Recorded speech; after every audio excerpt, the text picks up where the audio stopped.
Kaamilaan erga abdataan taree kutee beelayee dheebotee maraatee uffata gatee isii mana jiraachuu hin danda'u jedhee wantoonni garaagaraa bosona keessatti isa miidhanii qaamni isaa jijjiiramee muuziqaa baafteef jechuudha. Dubbiin akkanaa kun hin taate aaddeetiyya. Waraabessa taree sareen dutuun hin jirtu. Nama tokko dhibamee yeroo jiru booyuufirra yeroo dhibamee inni fayyaa qabu yeroo dhibamee inni na badadaa jedhu san yoo hin badadini gaafa du'e booyuu waa tokko faayidaa hin qabu. Kaamilaan gaafa abdataan fayyaa dhabe qoostee gaafa abdataan taree bootte. Subhaanallah. Kun obboleettiiti carraa hedduus taree jechuudha. Muktaar Sitarees kan hin beekin namoota sadii moo maaltu jira viidiyoo sanarraa Mustafaan dubbate jechuudha. Obboleettiiti yaa Kaamilaa ani bakka kana gatuu heda ani waan akkana godhatu heda jechuu otoo hin taanetti obboleettiiti yaa Kaamilaan ati dhugumatti intala jabduudha intala jibtuudha waan godhadhe galmaan gaa odoo hin taane namoota jaalala sii qabaniif carraa keef hin qaben. Wanni tareen deebi'u fakkeenyaaf waraabessi tokko dhufee yoo waan fudhatee sareen boodara dhargee dutte waraabessi taree sareen hin dutti arguu hin dandeettu taree waraabessi asii hoo dutti ati hoo kophaa kee boottee muuziqaa baaftu maasii godha. Assalaamu alaikum warahmatullahi wabarakatuh. Jirtu akkam nagaa keessan fayyaa keessan isin jecha illee nagaa qabda alhamdulillah galata rabbi. Viidiyoo kana mee laayik godhaa please share godhaa namoota hunda biraan ga'a. Wanna nama gaddisiisu wantoonni yeroo ammaa deemaa jiran kuni wanti ta'amaa jiru kuni maal taatan isin billaaleekum shamarran teenya kun namarratti fuudhaa kun immoo nama jaalladha. Ishi Kaamilarraa gaafii qabu. Obboleeyyan kiyya nuti shamarran maaliif hiree keenya qabna? Riskii teenya dhuftu maaliif cufna?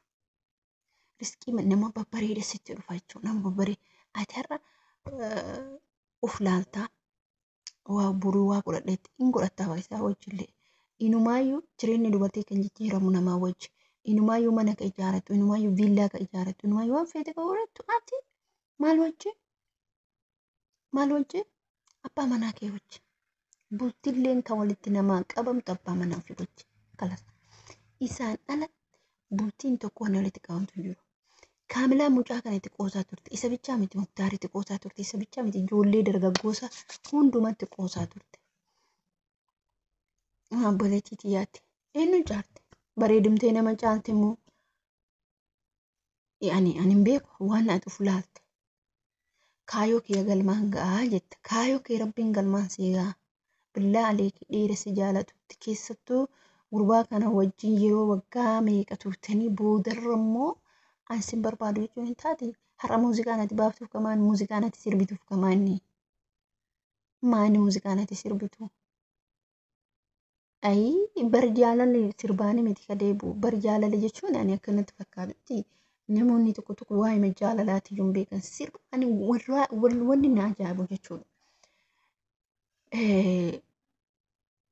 Wanni irra jaaladhu duraan sirba sanii nan jaaladhaa ture. Garuu immoo gaafa hubadhee jirutti faayidaan sirbi qabu gonkumaan jiru jaalala keessatti.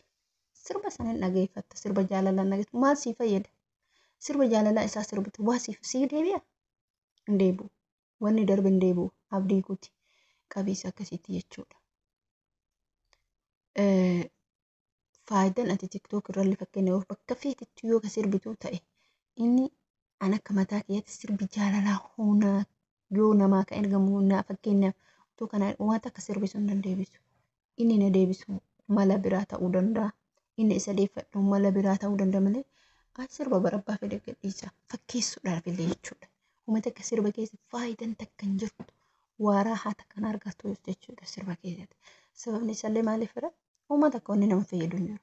Ani uummata akkanatti fakkaatu akka mataa keetti haga kottee xurii kottee jalaa sana sirbi namni sirba jaalalaa namaaf sirbu fakkeessuudha. Fakkeessuudha malee sirba jaalalaa sirbitee akkasii miti nafi hin jiru waan akkasii. Hin jaalatta taanaan nama san karaa ittiin deebiftu itti bilbiltee haasofsiiftee dhiifama gaafatte bakka seentee nama san hin jaalatta taanaan qilee hojii buutee isa deeffachuu hin dandeettu. Fakkeenyaaf Kaamilaan abdataa deeffachuu hin dandeetti dhibbumaan dhibbatti karaa salphaatti jechuudha. Ni jaalatte taanaan onnee isaa qabdi taanaan isa duuka jiraadha yoo ta'e dubartiin takka bar waan hin godhe ittiin gooti. Immoo abdataan immoo akka karaatti deebi'u hin beeku. Maaliif hin jaalata ka isiif jecha waa hedduu ta'ee jira jechuudha. Akkamitti yeroo hunda isiin hiree ofiititti qoosaa gooti. Hiree keetitti maaliif qoosta? Maaliif riskii kee dabarsita?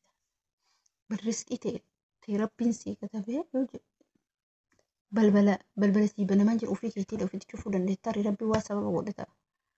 Akkasitti garummootuyyuu namoonni akkanaa of ilaaleen qabeenya kee ilaaleen mana qabaan ilaaleen lafa qabaan ilaaleen mata umrii kee ilaale. Umrii kanatti dubartii takkatu jira Arabaa isin ajaa'iba. Dubartiin suni paaspoortiin isii Faransaadha. Dubartiin san yaani zeegnettiin isii suni Faransaadha. Garuu isiin dhalattuu biyya biraatti uummata adii kana jechuudha Arabaa. Dubartiin tun waggaa 16 nama sanitti heerumte. Akkamitti heerumte seenaa guddaa qabdi jechuudha dubartiin kun. Isiin gaafa yeroo jalqabaatiif gara London imalte. London irraa gara Faransaay imalte. Paaspoortii Faransaay fudhatte. Nama kana kunis namni kunis Arabaa biyya san barata. Biyya san baratutti wal baratan. Gaafa kana keessatti umrii waggaa 18tti yaani umrii 20 yaani injiraamte akkasumatti isiin nama kanaan innis Arabaa isilleen Arabaa garuu namichi kun immoo biyya san barata. Isiin immoo tuyyuu maatii isii wajjin na fakkaata. Awwala dura biyya isiin yeroo maddutti awwala dura gara London waan imalaniif hin beeku garuu akkas ka'umsiise gaafa kaanitti zeeginatii paaspoortii biyya Faransaay kana gaafa argattu nama kanaa wal baratte. Umriin isii xiqqaadha gaafa kanatti gaafa kana nama kanaa wal barattu nama kanaa wal baratte jenna. Namni kunis barumsa isaan kutee qabeenya abbaan isaa qabeenya qaba. Gara biyya Arabaatti deebi'e. Gaafa biyya Arabaatti deebi'u isii san fudhatee deebi'e. Isii san biyya Faransaay irraa gara biyya Arabaatti deebise.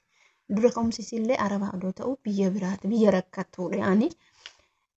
Gaafa kanatti dubartiin tun maaliif barumsa jidduun kuttee heeruma filatte jennaan ani wanni filadhe umrii kiyya kanatti ilma gaafa argadhe ilmaan kiyya kana ana duuka guddatu. Harmeen kiyya ijoollee obboleeyyan kiyya of duuka guddifte umrii xiqqeenaan heerumte. Amma isiif ijoollee isii namni addaan hin beeku. Anillee hawwiin sun keeyin dubbadhu malee keessa kee jira. Gaaf kaan isaa wal barannee isa wajjin yaani nama isa wajjin wal baratanii gara biyya Arabaatti gaafa dhuman hin heerumte jechuudha. Umrii waggaa 16 heerumte. Ijoollee meeqa qabdi?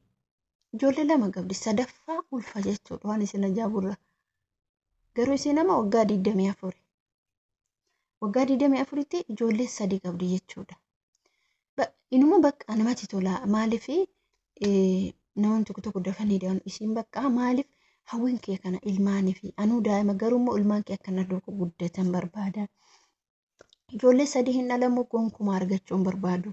Sababni ijoollee kiyya kana akka gaariitti guddisuu barbaada. Amma malee ijoolleen kiyya mucaan isii ijoollee kiyya hundumaa gara fuulduraatti lafa biyya sanitti deebisee bakkuma ofii kiyya sanitti zeeginati biyya sanii gochuu barbaada. Kanaan alarraan dhaluu bakka ijoollee kiyya 3 rabbi fayyaa naa kennu kanallee yaani waan akkasii jechuudha. Namoonni keenya immoo wanni isaan laala boru kana godha iftaan kana godha mana ijaaradha bakka umrii keenya kafite kana umrii keenya deemee kadhumee waggaa 30 waggaa 35 40 ka seenuun har'a boru odoo jennutu qaxaroodha jechuudha. Mana ijaaradha jechuudha. Umrii keenya kututu godhee nu fida jechuudha. Subhanallah.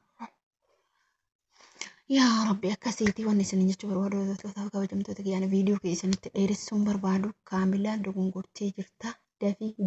Dafii gurbaa kana qabadhu si harkaan baane ammallee kaluu jira. Abdataan ammas kaluu jira. Ati deeffachuu dhibbatti dandeetta. Isin jechuu barbaada hordoftoota kabajamtoota kiyyaa warroonni hamma maatiitti inni daawwatan guddaa takka galatooma warroonni laayikii fi sheerii sabskiraayib naguutan ammallee ulfaadha isin jechuu barbaada. Amma viidiyoo biraatiin walitti deebinutti nagaan tura baay'ee isin jaalladha baay'ee isin kabaja.